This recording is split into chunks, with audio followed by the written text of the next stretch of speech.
My son, who was 6 months old at the time, he had been breastfed for 6 months by my wife, and we went on holiday to France just after Christmas. And on the first day, he wasn't so well. We thought he had a cold. He was bringing up a lot of mucus. And my wife didn't put him down to sleep as normally in the evening. It's his mother's intuition. She knew something wasn't quite right. And she just kept him with her in her arms. And we were in France at my friend's chalet. And she called out to me. I said, Rangan, you've got to come here. He's not moving. And basically my son had put his arms back. He'd gone rigid and stiff. And wasn't really responsive. Now, I thought maybe he's choking. Maybe he's choked on some of the mucus that he's been bringing up all day. Yeah. And I turned him over. I tried to clear his airway. Nothing was happening. If I'm honest, Mark, I froze. You thought he was going to die. Yeah, I froze in that moment. I wasn't a doctor with all my experience. I was just a scared father. And it was actually my wife who said, Rangan, look, we've got to get him to the hospital now. So we drove to the hospital, which wasn't far. It was just 2 minutes down the road, although I nearly killed us on the way because it had just snowed in the French Alps. Yeah. I nearly turned the car over. And we got there, and what's really interesting is that the doctors and the nurses were really worried. You could tell they were worried because my son didn't have a temperature. And, as you all know, it's not uncommon for a 6-month-old baby to have a convulsion, a febrile convulsion, secondary to the temperature, but his temperature was normal. Yeah. And you could see the doctors wondering, well, his temperature's normal. What is going on? So they put a line in his neck. I actually had to help hold him down while they put a line in his neck, which was pretty traumatic for me. Yeah. He had to be blue lighted and an ambulance down to a bigger hospital because this was a very small regional hospital. Yeah. We got there, they didn't know what was going on. He had 2 lumbar punctures. And, my wife and I were in a bit of a state of shock. Yeah. Like, what is going on? We're a pretty health conscious family. Why is he having this convulsion? Yeah. And, we weren't sure he was going to make it. And, it took a few hours before a doctor came and spoke to us and said, look, we know why he's had a convulsion. He's got very low levels of calcium in his body. So he had a hypocalcemic convulsion. Yeah, so low calcium levels is dangerous. Yeah. To put it in perspective, the normal range in that French hospital of a serum calcium was 2.2 to 2.6. His level was 0.97. Wow. So not just low. And for those non-doctors in the audience, calcium is super tightly regulated in the body. So any slight deviation is very serious. A little high, a little low. And this is very low. Yeah. And then we're trying to figure out, well, okay, he's got a low calcium. They can give him intravenous calcium, but what caused the low calcium? And clearly he was getting breast milk, so he was getting a lot of calcium. Yeah, exactly. Right? And it turned out a few hours later, after these lumbar punctures, and, I just couldn't believe that this was going on with my kids. And they said, look, Dr. Chatterjee, we understand why he's had his convulsion. He's got hardly any levels of vitamin D in his body. Good for them for testing it. Yeah. And that's why he's had it. And then this was like, what is going on? This is a fully preventable vitamin deficiency. And my son's nearly died from that. Now, look, modern medicine saved his life. They gave him a calcium infusion. They gave him vitamin D. The acute problem was fixed. Yeah. But then we were discharged, 5 days later. I was reading up about vitamin D and I was thinking, well, hold on a minute. If he's been deficient for the last 6 months, if he's been deficient whilst he was in the womb, what impact has that had on his immune system development? Could this be why he's got eczema? Yes. And nobody was giving me the answers to that. So I made Your wife also probably had low vitamin D. She got tested. She had low vitamin D. And that really drove me, Mark, because if I'm honest, I had a lot of guilt. I thought, how did I not know this? How, as I used to do nephrology. That was what that's what I was going to do.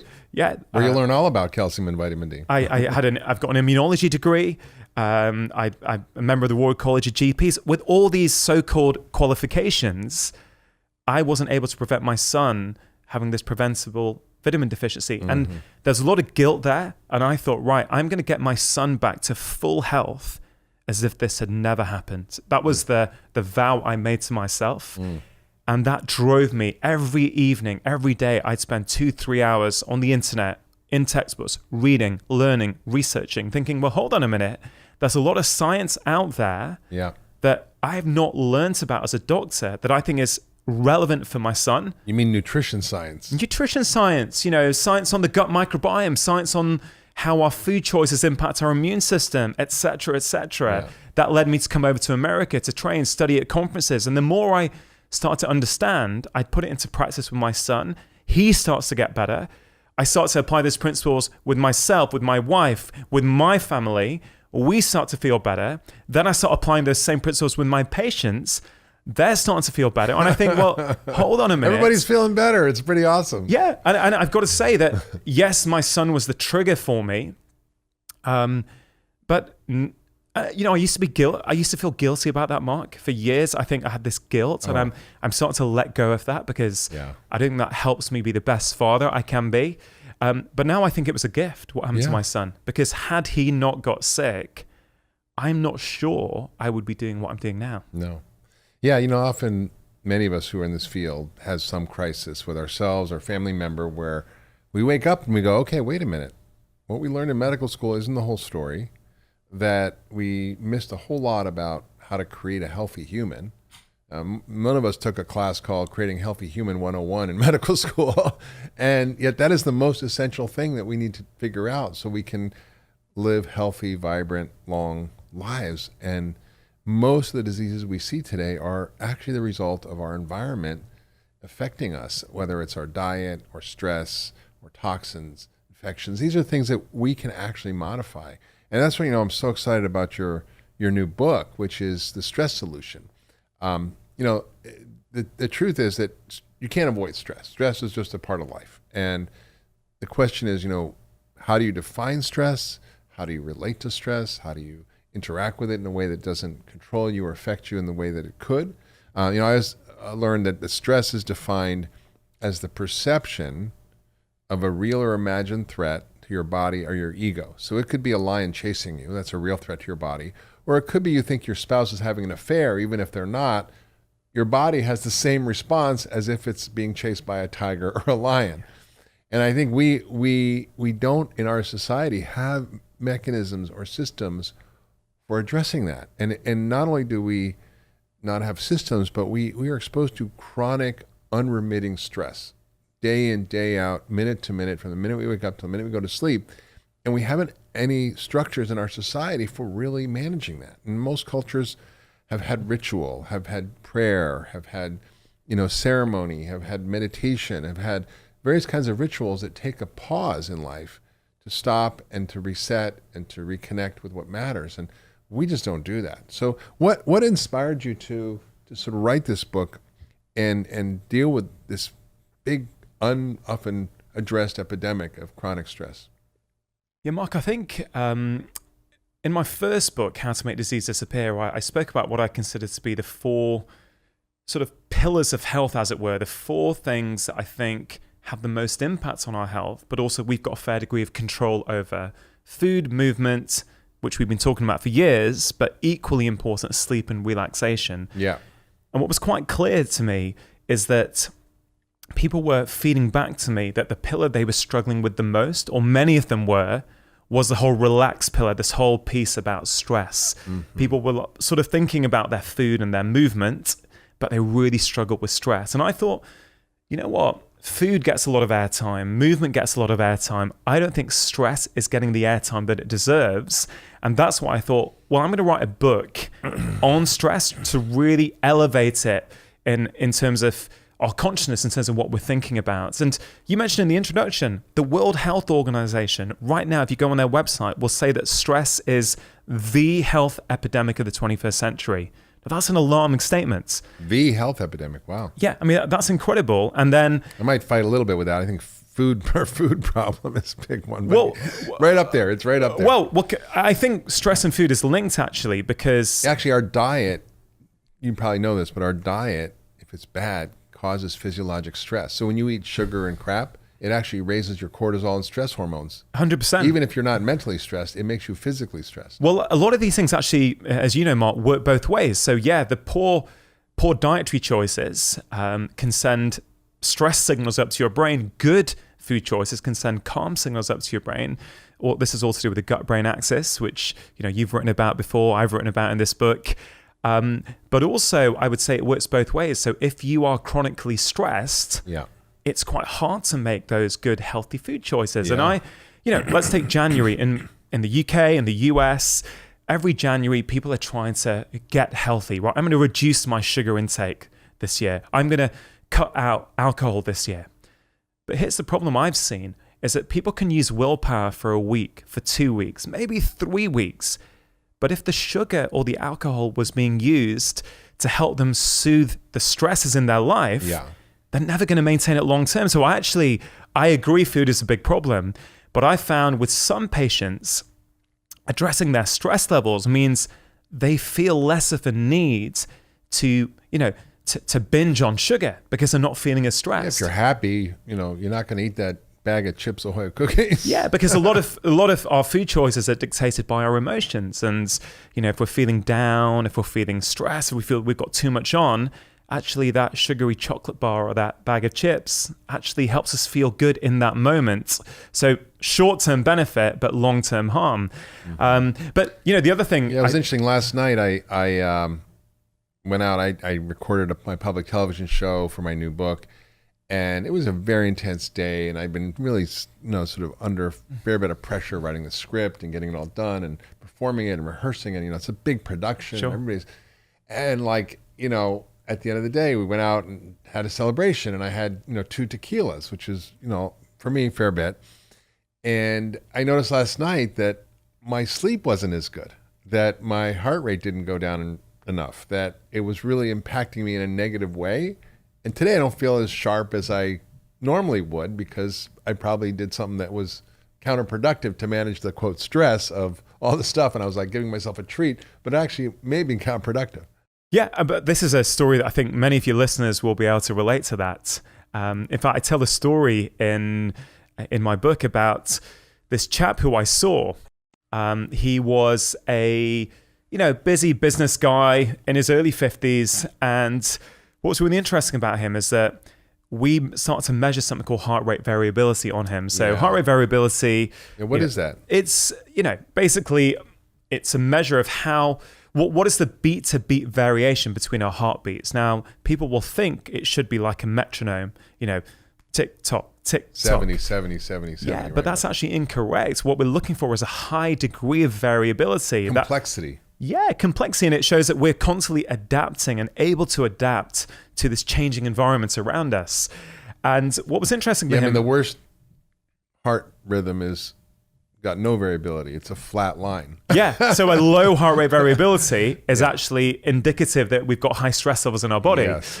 And this chap actually on a Wednesday evening, he would find that he was drinking a lot of alcohol. He wasn't sleeping well. He was having a lot of caffeine on Thursday, more alcohol on the Thursday. He came in, he was really, really stressed. It was impacting his relationships, impacting his sleep, etc., etc. The very common story. But as we start to look at his life and actually use HRV, heart rate variability readings, we could see that everything changed for him on a Wednesday. So what happened? On a Wednesday lunchtime, he had a team meeting, right? He found that incredibly stressful. He had to present to his team. It was quite a high pressure meeting. And that stress would last throughout the day. So what would happen is on a Wednesday late afternoon when he would leave work, he had to compensate with that stress. How would he do that? Alcohol. So he'd open a bottle of wine, he'd have a glass. That glass, one glass would turn into two would turn into 3. And by the end of the evening, he'd had the whole bottle of wine. So what happens then? He doesn't sleep well on the Wednesday nights. So Thursday morning, he's feeling groggy. Lots of coffee. Lots of coffee, lots of sugar to get him through. Coffee in the afternoon as well, which again impacts his ability to sleep on Thursday nights. He's not feeling good. And that cycle continues where he's having a bottle of wine on Thursday, 2 bottles of wine on the Friday, and et cetera, et cetera. But what did we do? We identified his trigger point was a Wednesday lunchtime. So I could show him that on the data. He could see it very clearly. So we discussed about certain things he might be able to do on a Wednesday evening instead of alcohol.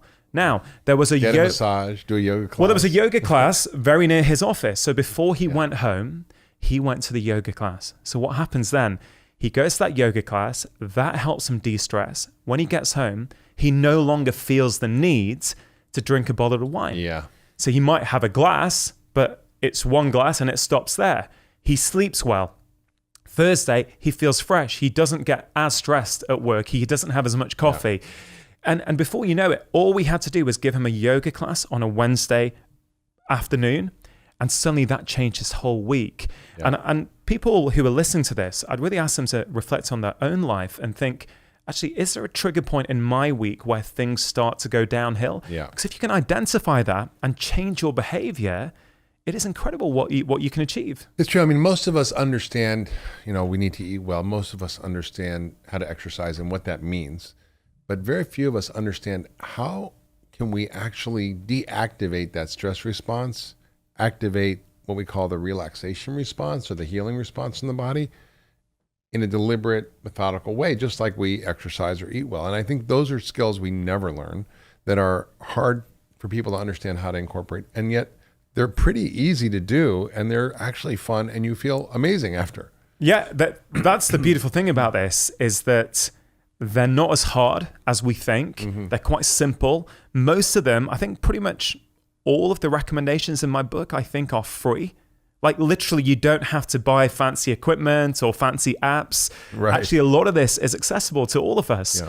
But just to put in context the scale of this problem, Mark, I mentioned what the World Health Organization say. Mm-hmm. But there was a paper in the Journal of the American Medical Association in 2013. I think it was an editorial piece which suggested that between 70 and 90% of what a primary care physician like me sees in any given day is in some way related to stress. Of course. Yeah. I mean, these are remarkable statistics. It's either caused by or made worse by stress. 100%. And I think once people understand... I mean, if you're stressed, your blood sugar goes up. Your blood pressure goes up. Well, your blood vessels get stiff and hard, right? Yeah, I mean, I try and explain more inflammation. This. Yeah, I find that when patients understand what the stress response is, I find they're really engaged in trying to change it. So I say to them, look, your stress response is ultimately trying to keep you safe. It's when your body thinks you're in danger, it's trying to keep you safe. So let's go back 2 million years ago, and then you can understand what the stress response is, how it's evolved. So you are in your hunter-gatherer tribe, and a wild predator is approaching, right? In an instant, your stress response gets activated and your physiology starts to change. So as you said, your blood sugar goes up, which is going to help deliver more glucose to the brain. Your blood becomes more prone to clotting, so that if you get attacked by that lion and bitten, you're not going to bleed to death. Yeah, you're going to survive. Mm-hmm. Your amygdala, which is the emotional part of your brain, becomes more reactive. So you're hyper vigilant to all those threats around you. That is an appropriate short-term response to a threat. Yeah. The problem now, Mark, is that for many of us, our stress response is not being activated by wild predators. It's been activated by our daily lives. By Twitter. By social media, email inboxes. By CNN and Fox News. To-do lists, right? Elderly parents we're looking after. 2 parents working in a family. One's trying to rush home from work to pick up the kids, etc., etc. Yeah. And for many of us, those short-term responses that are so helpful become harmful. So if your stress response is going up every day, right, and blood sugar going up for a short period of time is not a problem, right? But if that's happening day in, day out to your email inbox, well, that's going to lead to fatigue, lethargy, type 2 diabetes, high blood pressure, all from the stress response. Now we have so many more stresses than we used to, right? We have the culture we live in that's stress. We have the toxic food system. We have the chronic amount of financial stress that most people feel. I think, 40% of Americans can't withstand a $500 emergency. 100 million live in poverty or near poverty, which is hugely stressful. I mean, one of the studies that I found most striking a number of years ago was that more than a poor diet, more than smoking, more than lack of exercise, that socioeconomic status and a lack of sense of control over your life, really stress, is the number one predictor of death and disease. And I think it's something we don't really appreciate, and we don't, as physicians, really learn how to address it, how to measure it, and how to help treat people. Yeah, I totally agree. And actually, the first part of my book is actually on meaning and purpose. And it's relevant to this because not having that control over your life, not having a sense of meaning, not having something to get up for every day, that is arguably the most stressful thing in your life. Yeah. Even if you're doing everything else right, if you don't have that. And, a few years ago, I came across this Japanese concept of Ikigai, which, and I know you're familiar with, I saw these 4 circles, and it's where these 4 circles intersect in the middle is your Ikigai. When you are doing something in your life that you're good at, something that you love, something that the world needs, and something that pays you money. Yeah. And I thought, sounds like you got that nailed, Dr. Chatterjee. Hey, it sounds like, well, look, I'm very lucky. I now have in my life, my job. I absolutely love my job. That's for sure. But what's interesting for me is I saw that and I thought, yeah, I want some Ikigai in my life. That sounds brilliant. I started talking about this concept to my patients, and for many of them, they found it a little bit intimidating. They thought, well, how am I going to find one thing in my life to tick all those 4 boxes? And actually, when I was giving a talk in London recently, on stress, this Japanese student put her hand up at the end and she asked me a question. She said, hey, Dr. Chatterjee, I've grown up with this philosophy, and I've got to say I find it really stressful. I find it too high a bar to live to. Yeah. And what I did in the book is I created a new framework that I use with my patients. I call it the LIVE framework. It's a much more achievable way, I think, for a lot of people to find their meaning and purpose. The L is for love, I is for intention, V is for vision, E is for engage. We probably can't go through all of that, but I use it with my patients to help them start to find meaning and purpose. And the first one I think is really important, love. Yeah. Right? So the research on this is super clear. Regularly doing things that you love makes you more resilient to stress. Right. So you mentioned a lot of Americans are struggling that they don't have control over their life. And this is the interesting thing about stress, Mark, is that sometimes we can't, as physicians, change the stressors in our patients' lives. Right. No, you can't change what's happening out there. You just change. But we can make them more resilient to it. Yes. And regularly doing things that you love makes you more resilient to stress. At the same time, being chronically stressed makes it harder for us to experience pleasure in day-to-day things. So one of my recommendations to my patients is have a daily dose of pleasure, even if it's just for 5 minutes. Can you each day give pleasure the same priority as you might give to the amount of vegetables you have on your plate, or whether you go to the gym? This could be going for a walk. It could be reading a book, listening to a podcast. It could even be coming home from work, putting on YouTube, watching your favorite comedian for 5 minutes and laughing. Yeah. That is very important and very valuable. And it makes a huge difference. I mean, I'm now in California doing my public television show, and I was at the hotel and I was right on the beach, and I went out to the beach and I jumped in the water, swam a little bit, and I came back and I literally just laid there in the sand doing absolutely nothing. And I can't tell you how pleasurable that was to just be unplugged for a minute and stop. And most of us just keep go all day long and distract. Well, there's obviously the nature piece there as well, which is very impactful for stress. But let me tell you about a patient I saw recently. I think you'll find this interesting. 54-year-old chap, I think he was, certainly mid-50s. He was a local, he was the CFO of a local plastics company. And, he was in a good job, earning good money, married with 2 kids. He came in to see me and he said, Dr. Chatterjee, look, I'm struggling a bit. I find it hard to get out of bed sometimes in the morning. I find it hard to concentrate at work. I just feel a bit indifferent to things. Is this what depression is? Now, I started to chat to him. We did some tests. I was looking into all aspects of his lifestyle.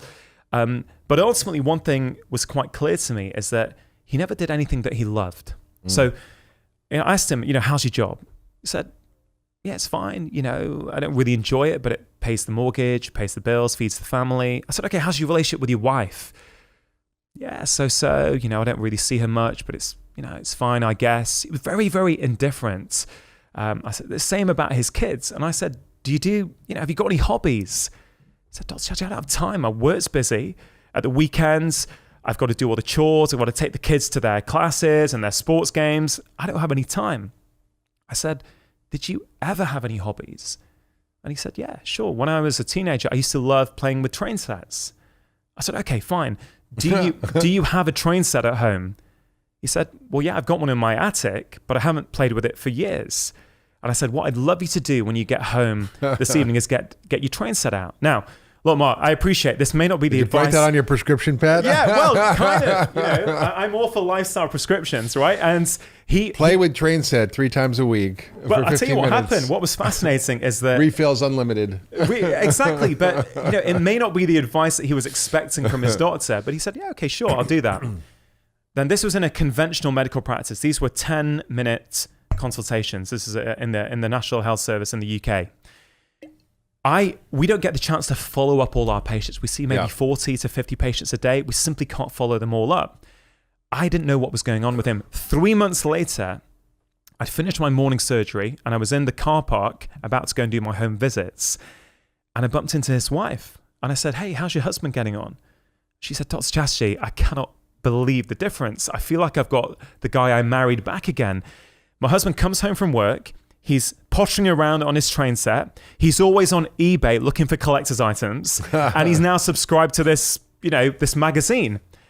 I thought, okay, that's incredible.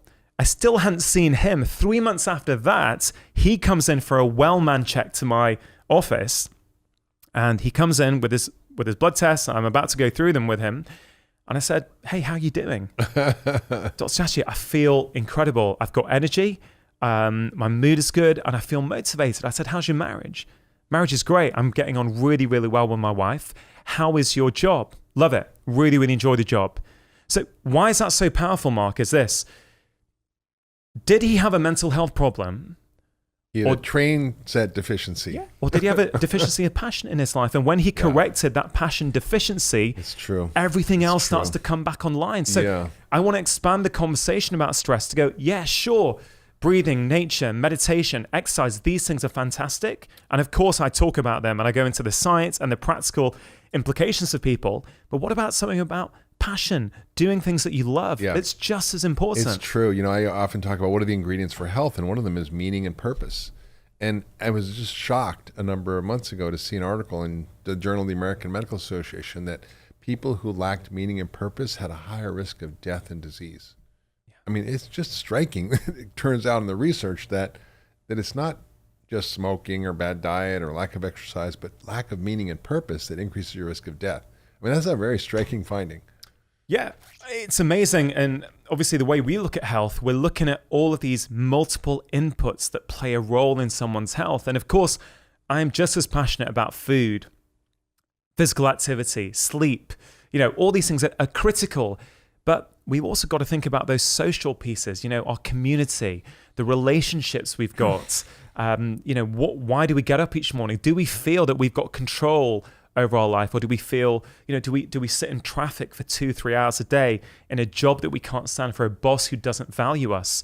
The reality is, if that is the case, we're going to have to think about with our patients how we tackle that. Of course, not all our patients can leave that job, right? So I'm passionate, and I've used these tips that the book is full of so many tips, so people can literally choose the ones that are relevant for their life. But I have worked in deprived areas in the UK for many years. And these tips also work for people in deprived areas on low incomes, because the common criticism of wellness is that it's just for the wealthy, the elite, it's for the middle classes. Yeah. And I'm passionate to say, no, it is applicable to everyone. You give people these tools of nature, of passion, of a quick 5-minute workout. Even if you're living in a lifestyle that you don't enjoy, that there are lots of stresses in your life, you can help process that stress. Yeah, you really can, and it can make a huge difference. And one of the things that people don't realize is they think stress is subjective, but it's subjective, right? It's the perception of how something impacts us. It's our beliefs about something, right? So I think if that's true, then how do we sort of create a different mindset so that when something happens, it's not stressful. I was talking to my wife this morning, and she's putting on a comedy show called The Consciousness Show. And she had some issue with the tickets, and she was getting stressed about it because she thought the one that were on the waiting list were actually given tickets, and she was kind of freaking out. And I'm like, that is not really a big stressor. I mean, it's your belief about it. It's not a big deal. Like, there are things to really be worried about. And I think for most of us, we get caught in this vicious cycle of stress and worry about things that are not really worth worrying about. And I think it's our beliefs about it that make it seem so. And I think there are real things to worry about. If you have income issues, if you have, real trauma in your family, or, there are real things that are going on that are stressful. Like, my dad died last summer, and that was very stressful for me. But I think there are ways of looking at changing our mindset. So can you talk about how that works? Yeah, well, I think there's a couple of things to say there. I think when it comes to stresses, I think we need to think about what we can control and what we can't control. Yeah. Many of us, I have for years spent time and energy worrying about things I have no control over. And that's something that I've changed a lot in my life. I've really had to work hard on that. And once you get into that mindset, it's amazing how your stress levels just come down, because so many of those things, like traffic, I can't do anything about traffic. I just don't let it worry me anymore. You don't get road rage, Dr. Chatterjee? Hey, I if I'm honest, 7-8 years ago, when I was a carer for my dad, when I was working a busy job, when my kids were very young and wasn't sleeping very much, you know what? If I was driving to work and someone would come in front of me or cut me up, I'd probably get quite agitated, if I'm honest. But now I just don't. I'm like, they're probably having a bad day if they're sort of screaming at me from the window, and I'm just a lot more chilled and relaxed. You give your power over to other people if you let them affect you that way. Yeah, for sure. But it's something we have to work on. And I think the reason why many of us struggle with this is because of time. Mm-hmm. Now, I'll explain what I mean by that. I think one of the biggest stresses in the modern world today, in the 21st century, is our lack of downtime. So the modern world has stolen downtime from us. It's gradually been eroded out of our lives. I'll give you an example. We're here in Santa Monica, right, in California. I bet 10 years ago, if we were here and we went into a local cafe to buy a coffee, I bet people would be standing in line, they'd be looking around, they might bump into a friend, they might be looking at all the sweet treats, and they might be thinking, which one am I going to have? They'd be daydreaming a little bit. Now, if you go to any cafe, what's everyone doing? Everyone on their phone, computer. Yeah. And look, to be clear, I'm not criticizing. I will do that as well a lot of the time, okay? But my point is... just lack of time. It was fascinating. I just went to give a talk at the CIA, the Central Intelligence Agency. Wow. And it's a highly secure building in Langley, and there's no technology allowed. So you can't bring in a phone, computer, nothing. Not even a Fitbit. And what was striking to me is that everybody was present. I gave a lecture to 300 people and nobody was on their phone. I was in a room giving a talk to 30 or 40 doctors and health professionals.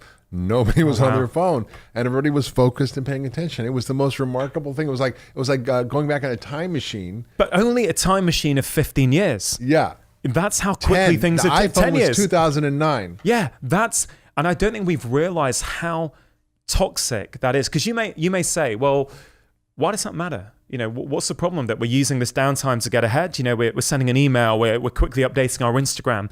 Well, I'll tell you the problem with that. There's many problems with that, but we used to think that our brain went to sleep when we switched off, right? When we stopped focusing on a task in front of us, our brain went to sleep. Neuroscience shows us that's not the case. When we stop focusing on a task in front of us, there's a part of the brain called the default mode network, or the DMN, that goes into overdrive. Now, what does that part of the brain do? Well, it does many things, but two things I think listeners will find really interesting is that part of the brain helps us solve problems and helps us be more creative. So this is why so many of us get our best ideas when we're out for a walk, out for a run, or we're in the shower. I don't know if it's just me or you. I get my best ideas when I'm in the shower. Totally. When I go for a run or a bike ride and I can just wander off in my head. And this is because, Mark, our brain is trying to solve problems for us if we give it the downtime to do that. Yeah. And I think showers are one of the few places still where our phones haven't, I don't know about you, I certainly don't take my phone into the shower with me. I'm sure that will change very soon. But now the new phones, they go down to 4 meters underwater. So. Yeah, this is why I'm a huge fan of swimming, actually, because I think swimming is, again, one of those sports now where you can still do without technology. Even in the gym now, people are posting selfies of them doing their workout, updating their feed, and the DMN is a really important part of our brain. And I go into a lot of companies now to talk to them about employee well-being. And one of my top tips for them is take a tech-free lunch break. Digital detox. Even if it's just for 15 minutes, take a tech-free lunch break. And last year, actually, it was earlier this year, I made an ITV documentary on stress. And we got to take 3 or 4 people, we got to measure their stress levels minute to minute throughout the day for 3 days. And one chap in particular, he was a manager of his local company. He took his job seriously. He wanted to lead by example, but he was complaining of stress. He was complaining that he was drinking too much alcohol. His relationship with his wife was under strain, and he was always tired. Now, we measured his stress levels. It was HRV, heart rate variability, and we could see that actually on his work day, his stress levels would climb throughout the morning. At lunchtime, he would work through his lunch, and they'd keep climbing. And all afternoon as well, they were just constantly elevated. He would go home late. He would drink alcohol to unwind. He wouldn't be present with his wife. Yep. That would cause issues. He wouldn't sleep well, and the cycle would continue. All I changed with him, Mark, was I said, okay, look, I want you to take a 15-minute break at lunchtime. I want you to leave your phone in your drawer and go outside for a walk. He was very lucky he had a river nearby, and we can maybe touch on why nature's so important. So all he did was for 15 minutes at lunchtime, he went for a walk in nature without his phone. Now, when we remeasured his data, objectively, his stress levels were right down. But subjectively, what did he say? He said, Dr. Chatterjee, I feel like a different person. Yeah. I'm more creative in the afternoon. I enjoy my job more. I'm leaving early now rather than late. It's not just on time. I'm leaving early. I'm drinking less alcohol, and my relationship with my wife has improved. Yeah. So this is what I call the ripple effects, right? Yeah. One small thing. It's powerful. So when we say that wellness is for the middle classes, well, hold on a minute. Who doesn't have the ability to have a 15-minute tech-free lunch break? Yeah. Right? That is free. That's not asking a lot. It's true. And I'm not trying to underplay this, but I'm very powerful. I mean, I think the whole digital detox movement's really growing. Yeah. And, for my wife, for our anniversary, I got her a little box, and I said, "Here, honey, here's your anniversary present." And she's like, "Oh, this is such a nice little box." I said, "No, that's not the present. The present is I put my phone in the box Friday night, and I don't take it out till Sunday night." And she's like, started crying, like that was the best present I could give her, to be present with her, right? The presence of presence, right? And then I did it, and I thought, oh, this is for her, But my experience was so transformational. I was like laying on the carpet, playing with the cats, listening to jazz, just daydreaming, relaxing, not grabbing my phone every second. And it was the most wonderful experience for me that I love it. Yeah. And it's like a regular habit now. It's so we leave our phones at home. We go for dinner. We don't. On Sunday mornings, my wife and I will go out with our kids, and we'll both leave our phone at home. And ideally I do it for the whole day, but often it's like 4 or 5 hours. And what's incredible is that you come home, and I feel like I've been on holiday. Yeah. Like we don't realize how much this constantly checking our phones is draining us. Yeah. And I got called out by my daughter. This was a few years ago. I was playing with her in our living room, and I can't remember what was going on, but I kept nipping out into the kitchen to keep checking my phone. And she said to me, "Daddy, you're not really here, are you?" And that really, really struck me. I mean, kids really can teach us how to be present and live in the moment. And I thought, wow, she's right. I'm not really here, because yes, I'm in the room playing with her, but my mind is actually not quite there. It's thinking about what's going on my phone. And that really changed my behavior. That'll get you. That did get you. That got me big time. Right from the mouth of babes, right? Yeah, but I think it's a very powerful lesson for all of us. And I think people need strategies, because these things are designed to be addictive. So, I will not charge my phone in my bedroom anymore. If I bring that phone into my bedroom, right, I can't resist it. I simply cannot resist. It's too addictive, so I charge it in my kitchen. Yeah. And so I say to people, you need to try and create a bit of tech-free time in your day. Sure, lunch break is a great time to do it, but if you can have some time, ideally a golden hour in the morning and a golden hour before going to bed.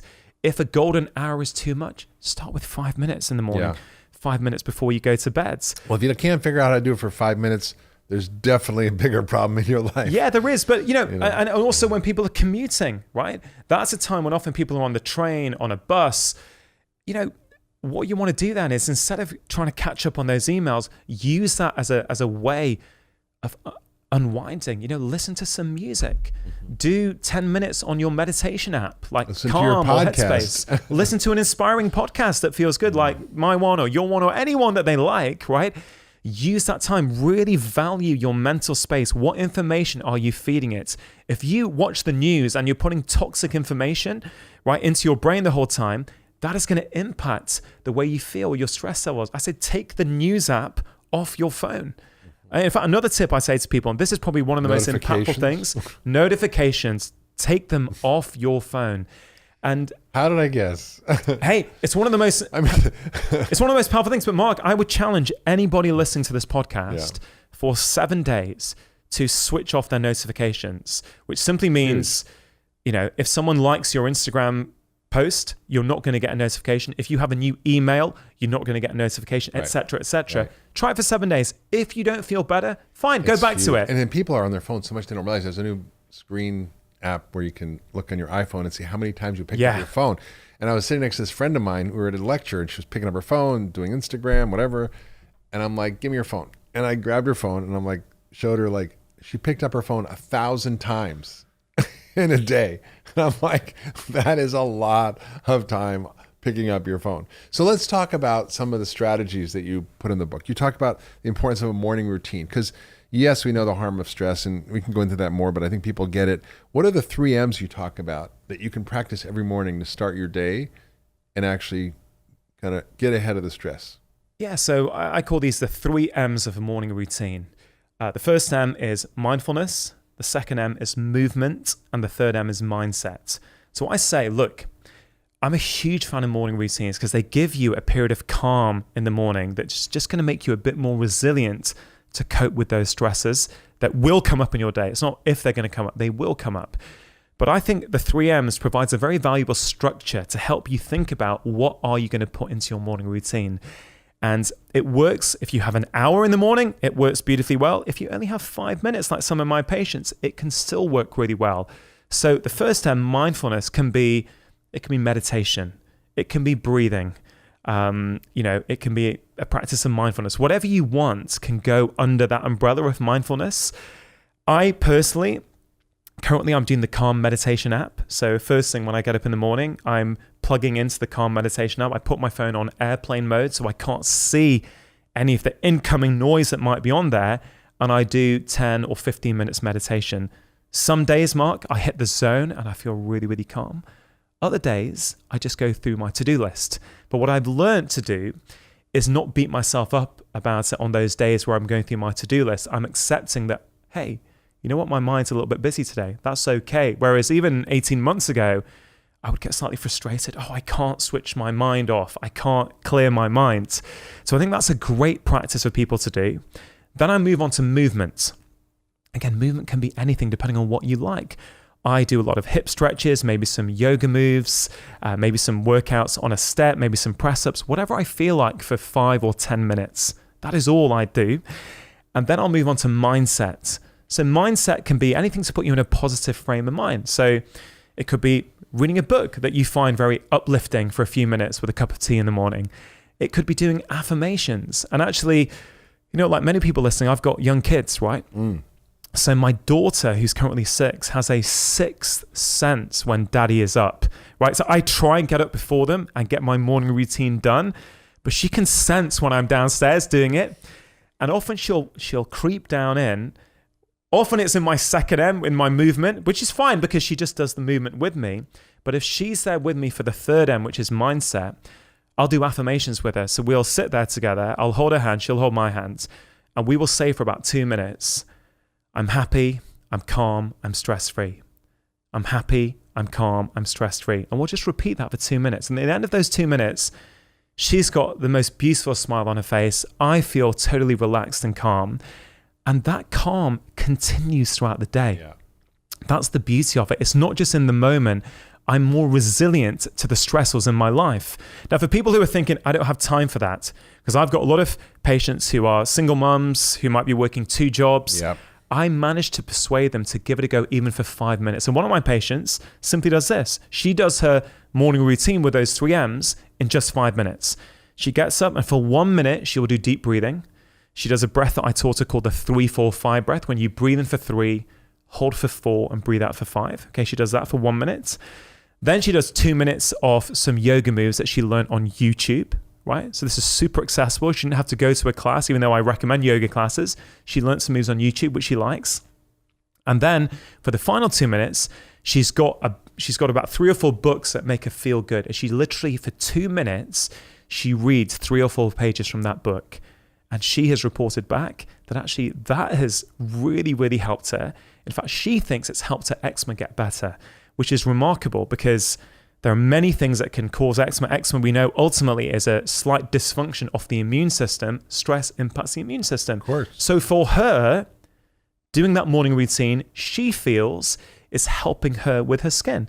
For somebody else, it may not do that, right? Yeah. But I just want to really get across how powerful these small intentional moments of calm are. So again, I hope people listening think, maybe I'll try that 3 a.m. morning routine for about 7 days or so and see how you feel. If you enjoyed that conversation, I really think you're going to enjoy the one I had with Professor BJ Fogg from Stanford, all about habits. It's right there, so give it a click and let me know what you think. The feeling of success is what wires in the habit.